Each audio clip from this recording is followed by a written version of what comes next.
Predstavka. Explanations. Predstavka, in prison slang, upper stake, when playing cards on credit. If you lose it, you have a debt. Gangster prisoners means the prisoners convicted not on famous Article 58 political criminals, but usual criminal prisoners, thieves, murderers, scammers, and so on. A coat. Prisoners didn't wear usual coats. Those were winter padded jackets, but more warm and thick. In Russian it's called telogreka. There also are other names for it.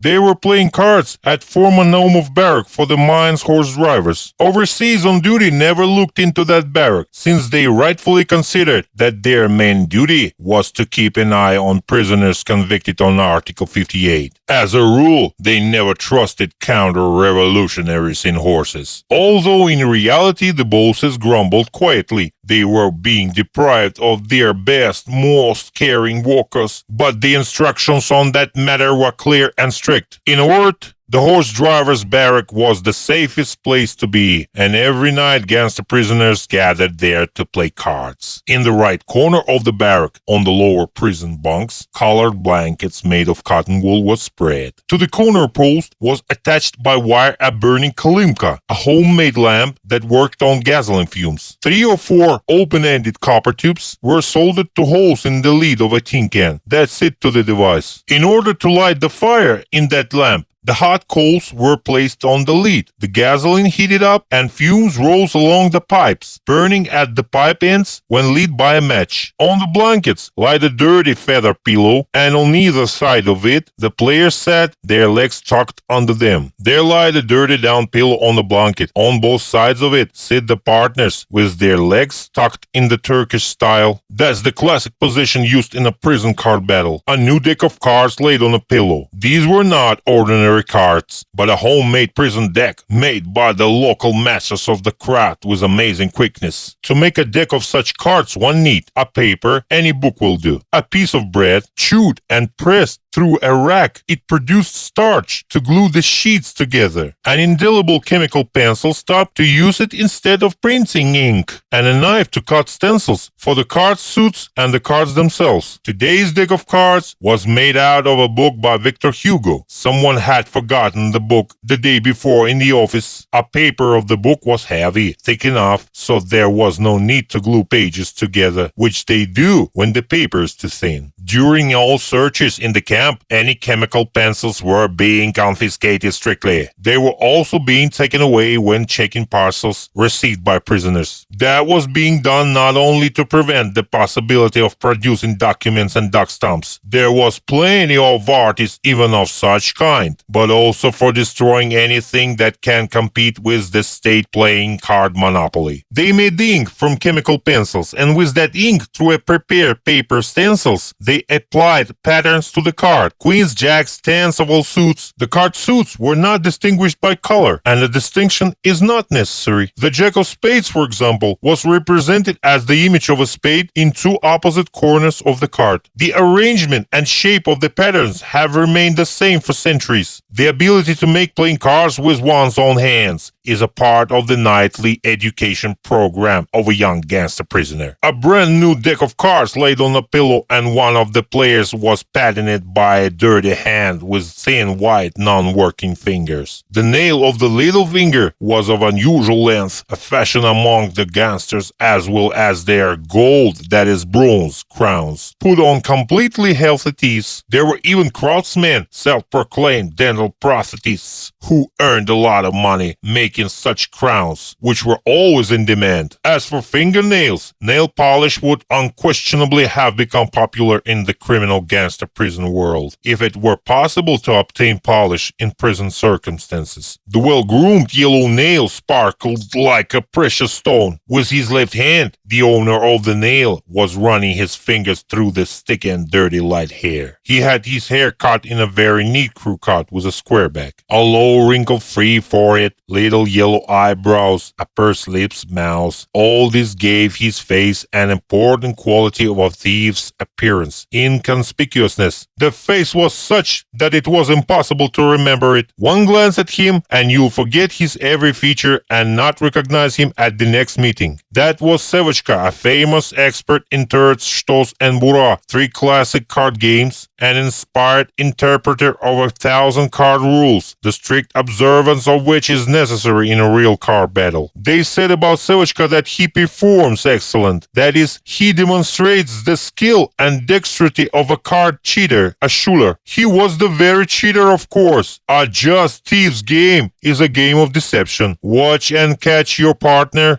That's your right. Be able to cheat another. Be able to win back a doubtful winning. There were always two of them players, one-on-one. The real masters of cards never were humiliating themselves by participating in group games like the 21 blackjack. They were not afraid to sit playing cards with strong performers. Just like in chess, a true fighter seeks out the strongest opponent. Sevachka's partner was Naumov himself, the foreman of the horse drivers. He was older than his partner. How old was Sevachka, by the way? 20, 30, 40? A black-haired fellow with such a suffering expression in his black, deep-set eyes that if I hadn't known that Naumov was a railway thief from Kuban, I would have taken him for some wanderer monk or a member of the well-known sect God knows, a sect that has been found in our camps for decades now. That impression was reinforced by the sight of a cord with a tin cross hanging around Naumov's neck. The collar of his shirt was unbuttoned. That cross was by no means a blasphemous joke, a whim, or an improvisation. At that time, the common criminals wore aluminum crosses around their necks. This was an identification mark of the order, like a tattoo. In the 20s, common criminals wore technical caps, and even earlier captain's caps. In the 40s and winter, they wore kubanka hats, they rolled up the tops of their felt boots, and they wore crosses around their necks. The cross was usually smooth, but if there were artists, they were forced to use a needle to draw patterns on the cross on thieves' favorite themes: a heart, a playing card, a cross, a naked woman. Naumov wore a smooth cross. The cross hung on Naumov's dark bare chest, obscuring the blue tattoo. A quote from Yesenin, the only poet recognized and canonized by the criminal world.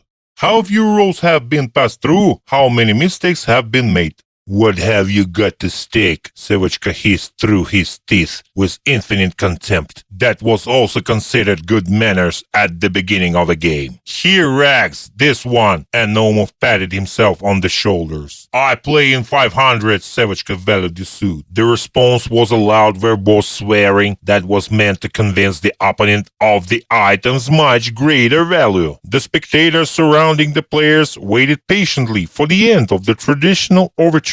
Seva didn't fall behind, and swearing even more sarcastically was knocking down the price. Finally, the suit was valued at 1,000. For his part, Seva staked several worn jumpers. After the jumpers were valued and thrown right there on the blanket, Seva shuffled the cards. Garkunov, a former textile engineer, and I were sawing firewood for the Naumov's barrack. It was a night work. After a day in the mine, prisoners had to saw and chop firewood for tomorrow. We were climbing up to the horse driver's place right after dinner. It was warmer there than in our barrack. After work, the Naumov's duty man poured kolyushka into our pots. The leftovers from the only permanent dish, which on the canteen menu was called Ukrainian dumplings, and gave each of us a piece of bread. We would sit on the floor somewhere in the corner and quickly eat our earned food. We ate in complete darkness. The barrack's gasoline lamps illuminated the card-playing field. But according to the exact observations of prison veterans, you couldn't let a spoon miss your mouth. Now we watched the game between Sevachka and Naumov. Naumov lost his rack clothes. His trousers and jacket laid on a blanket next to Sevachka. A pillow was on the bed. Sevachka's nail traced intricate patterns in the air. The cards would disappear in his palm and then reappear. Naumov was wearing an undershirt, his setting kosovorodka gone too after his trousers. Someone's obliging hands threw a padded coat over his shoulders, but with a sharp movement, he dropped it onto the floor. Suddenly, everything went quiet. Sevachka unhurriedly scratched his pillow with his fingernail. "The blanket," Naumov said hoarsely. 200, Sevachka answered in an indifferent voice. 1,000, you bitch, Naumov shouted. For what? It's not a thing. It's a piece of junk, rubbish, Seva said. 300 just for you. The battle continued. According to the rules, a game cannot be over while the opponent can still respond. Fell boots, No playing for felt boots, Seva said firmly. I won't play for the official rags. For the price of a few rubles, a Ukrainian towel with roosters, and a cigarette case with an embossed profile of Gogol were lost too. All of it went to Seva. A deep blush showed through the dark skin of Naumos' cheeks. Predstavka, he said ingratiatingly. Oh yeah, so what next? Seva said vividly and extended his hand behind his spine, and a lit tobacco cigarette was immediately placed in his hand. Seva took a deep drag and coughed. What's the use of your Predstavka to me? There are no new stages. Where are you going to get the money? From the convoy, maybe? Agreeing to play on prestake Predstavka on credit was not a required favor according to the card law, but Seva didn't want to offend Naumov, to deprive him of his last chance to win back. 100, he said slowly. I give an hour for Predstavka. Give me the card. Naumov adjusted the cross and sat down. He won back the blanket, the pillow, the pants, and lost it all again. I could have some chifer, said Seva, packing the prizes into a large plywood suitcase. I'll wait. Brew it, guys, said Naumov. That was about a remarkable northern drink, chifir, strong tea, where 50 or more grams of tea are brewed for a small mug. The drink is extremely bitter. They drink it in sips, eating it with salted fish. The drink relieves sleepiness and is therefore held in high esteem by criminals and northern drivers on long journeys. Chifir should be destructive to the heart, but I've seen long-time chifir drinkers who tolerate it almost painlessly. Seva took a sip from the mug handed to him. Naumos' heavy black gaze scanned those around him. His hair was tangled. His gaze reached me and stopped. Some thought flashed through Naumos' mind. Come out. I stepped into the light. Take off your coat. It was already clear what the matter was, and everyone watched Naumos' attempt with interest. Under my telegreka, I had only the official underwear. It had been given 2 years ago, and it had long since rotted away. I got dressed. You come out, Naumos said, pointing at Garkunov. Garkunov took off his telegreka. His face turned white. Under his dirty undershirt, he had on a wool sweater. That was the last package from his wife before setting off on a long journey, and I knew how he cherished it. Washing it in the bathhouse, drying it on his own body, never letting go of it. His comrades would have stolen it right away. Take it off, said Naumov. Savachka was waving his finger approvingly. Wool items were prized. If he washed the vest and steamed the lice out of it, he could wear it himself. The pattern was nice. I won't, Garkunov said hoarsely, just along with my skin. They rushed at him and knocked him down. He bites, someone shouted. Garkunov rose slowly from the floor, wiping the blood from his face with his sleeve. And then right away Sashka, Naumos' duty man, the same Sashka who an hour ago had poured us some soup for sawing firewood, crouched down slightly and tucked something from the top of his felt boot. Then he reached out to Garkunov, and Garkunov moaned and began to fall into his side. Couldn't do without it, Seva shouted. In the flickering light of the gasoline lamp, Garkunov's face was turning gray. Sashka pulled the dead man's arms apart, tore open his undershirt, and pulled the sweater off over his head. The sweater was red and the blood was barely visible. Sevashka carefully, not to stain his fingers, folded the sweater into his plywood suitcase. The game was over and I could go home. Now I had to find another partner to make firewood with.